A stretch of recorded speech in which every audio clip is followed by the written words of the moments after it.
Hey everyone, welcome back to another Omni Collective video. We just finished the legendary campaign through Witch Queen, and so we're going to kind of pull up and talk about it. We're going to have a no spoiler policy for about a week, so you're not going to see any background footage from anything story related or anything like that. Today I'm joined by the guys I did the campaign with, Kaji-san and Zivix. Hello. Hello. All right, so the only thing I want to start off by saying is just holy well done, Bungie. Like, Yeah. Wow in all caps. seriously, I feel like it is Not a even true return to form for Bungie and what they want to do. WoW.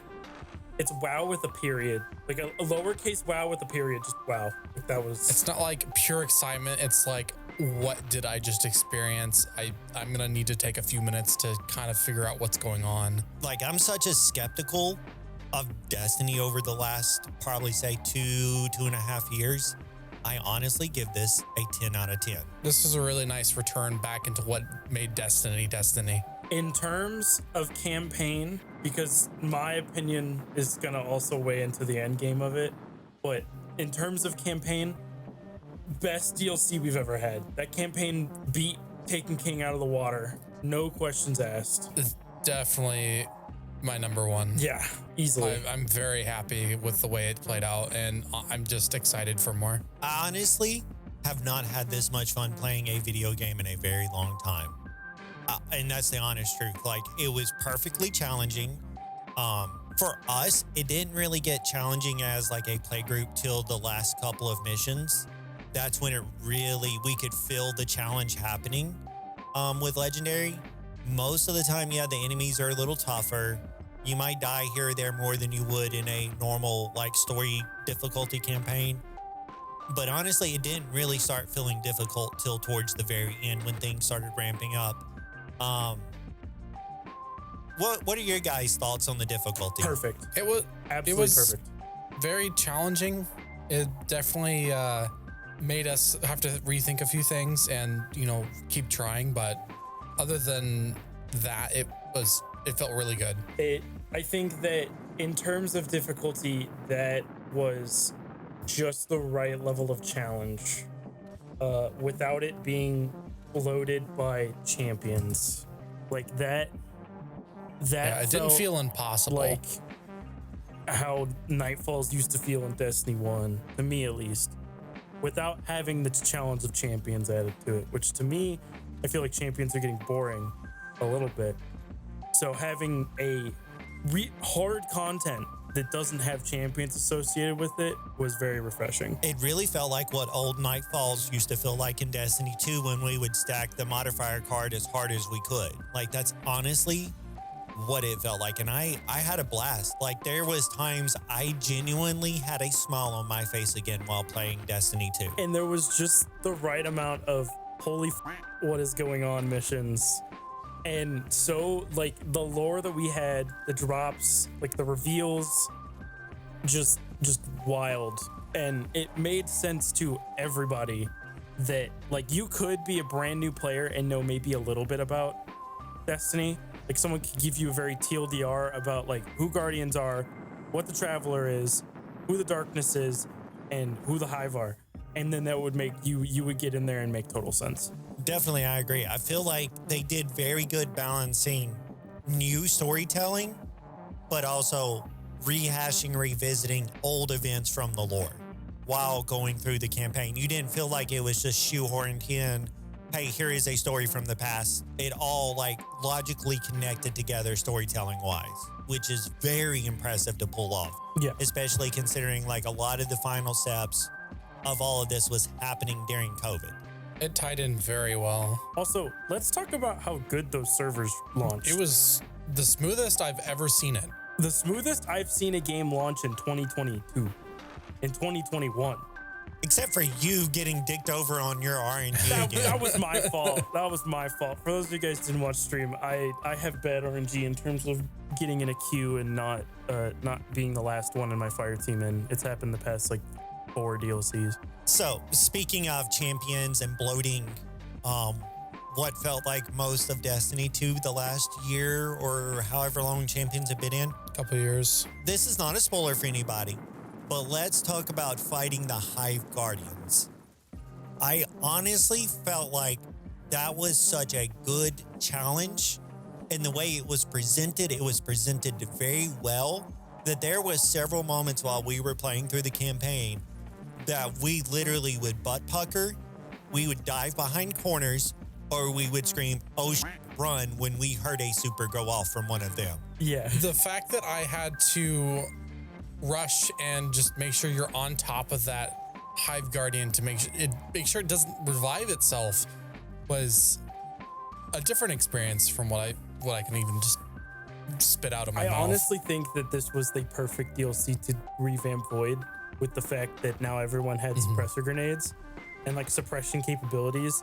Because imagine running against Hive Guardians without having suppression stuff like readily available. That would have been awful. Because sometimes some of those encounters, like if you didn't suppress them, it was over. The fight was over. That's what Brock was telling me about his play group. Some of the other people that are involved in Omni Collective, they were having to like brute force through it because they weren't running loadouts that thought about the suppression, or like almost, I would say, the PvP aspect of you're fighting another light bearer. Like you need to use the same abilities you would use in Crucible and thought process to defeat these entities, these enemies.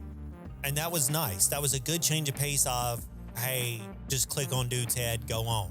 And even in terms of in Crucible, like I use suppression stuff just to make people upset, but it was just crazy. It was just the build that I think that's how they need to take difficulty to, again, you look at what they did here and just start putting that as what the benchmark is. Because I wasn't restricted to weapons. I was restricted to nades, but the suppression nades and the methods of suppression felt good instead of like the champion mods having, different weapons every season, and sometimes they don't feel that great. And Kaj, you can speak to this because you were really playing a utility class, playing a Void Tether Hunter. But it actually felt almost like what Bungie keeps talking about, how they kind of want to have that MMO RPG kind of aspect to the game. Utility supers and utility builds felt valid again. You didn't have to do a build that's strictly around, I'm going to pump out as much DPS as I can.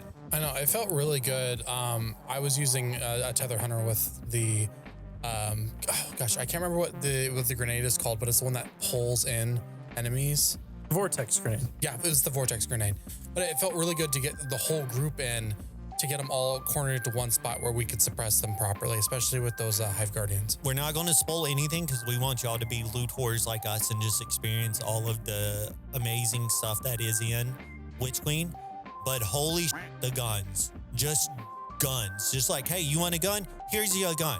Hey, you want another gun? Hey, here's you another gun. Threw guns out as much as they honestly possibly felt can. like. Yeah, that's especially for sure. during Legends, you got guns like crazy. It did. So, to kind of conclude this up, just overall thoughts, again, 10 out of 10. Definitely take your time, play through the story, even if you played on the regular difficulty. Just play through the story, because we had so many just, what the fuck is happening in this story? What the fuck is going on? Oh, holy shit, that happened? Like, it was just constant. And I will say this, I never felt bored at one point. I felt bored during Shadowkeep. I kind of felt bored during Beyond Light at certain points. I did not feel bored once during this DLC. I was completely invested in from the start, and I'm a little sad that it's over with, but then I'm also like just satisfied with how it ended. Just overall, like 10 hours. It's kind of a nice little amount there. I didn't even realize it had been 10 hours. I'm not going to lie to you. I only knew it was 10 hours because I was, the one streaming. Neither did So I. I had the big timer on the side of my screen. So I was just like, oh my God, we've been at this for like 10 hours. I've never played a campaign and was like, oh my God, it's been 10 hours. Usually, you play the campaign and then you do side stuff and then you're like, oh, it's been, 6 hours. This is the first time I've ever been like, oh, that's my whole day gone. It's been a while since I got so emotionally and like mentally invested in something. Okay, to wrap everything up here, out of 50 bananas, what would y'all rate this? 50. 53. 90 bananas. Million. You set the bar a little high. Like 50, All I gotta say is 55. good job, Bungie. This was incredible. Best work. This is your best work. Do it again, but better. Bravo, Bungie. Bravo. Well, that's going to wrap up this video. Go ahead. You got something to say, Ben? Huh? You want to jump in on this? Yeah, I was saying bravo. Yeah, you set the bar really high. Like really high. And now everything is not going to feel as good.